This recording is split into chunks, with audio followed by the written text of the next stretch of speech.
네, 안녕하십니까. 옛말에 어떤 직업이든 10년은 한 분야의 고생과 산전수전을 겪어야 된다는 말이 있습니다. 사업가는 호경기 때 시작하는 것이 아니고 불경기 때 시작하는 말이 있습니다. 사업에서 크게 성공하려면 많이 망해봐야 한다고 했고, 망하여도 다시 재기한다면 그야말로 성공의 길을 걷는 것입니다. 만약에 중도 재기불능하면 폐인으로 남아 노숙자 신세를 면치 못할 수도 있습니다. 그래서 처음 사업을 시작할 때는 망하는 그날까지 최소의 규모로 많은 경험을 쌓는 것이 답인 것입니다. 절에서 큰 스님께서 30년 동안 방 안에서 참선만 하셨는데 고위직 장관을 만나도 대화가 되는 것은 세상 이치로 대화하기 때문인 것입니다. 정치도 마찬가지입니다. 많은 시행착오를 겪었을 때 비로소 정치를 배우는 것이라고 할 수 있죠.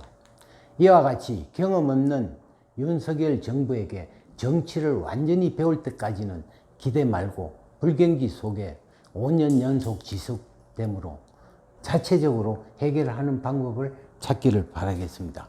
자, 지지율이라는 그 자체가 떨어지는 어떤 부분은 이제 국민의 어떤 만족을 못한다는 그런 뜻도 되겠죠. 첫째, 이제 민생에 대한 어떤 부분인데,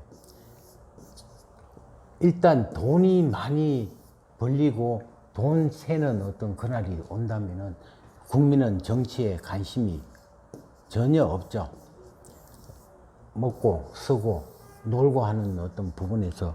그래서 이제 전두환 시절 때 3S 운동을 했다는 그런 얘기도 있습니다. 경기가 좋고 직장이 일손이 부족해서 아무나 취직을 다 될 수 있는 어떤 부분이 됐기 때문에 정치에 관심이 없고 독재를 했든 안 했든 관심이 없었다는 얘기죠. 지금은 뭐냐면 국민 생활에 힘든 어떤 부분이기 때문에 그렇다는 수도 있는 거죠. 근데 이제 제일 중요한 게 뭐냐면은 첫째, 국민의 어떤 민생입니다. 아무리 뭐 국가에서 저기 교통수단을 해준다 하더라도 실질적으로 혜택 받는 사람만 줬 거지, 혜택을 받지 못한 사람은 오히려 상대적인 어떤 허탈감으로 해서 오히려 불만사항이 더 생기는 어떤 부분이 있죠. 특히나 이제 직장이라는 우리가 이제 주거지 같은 경우도 이제 실질적으로 출근 시간을 얘기하는데,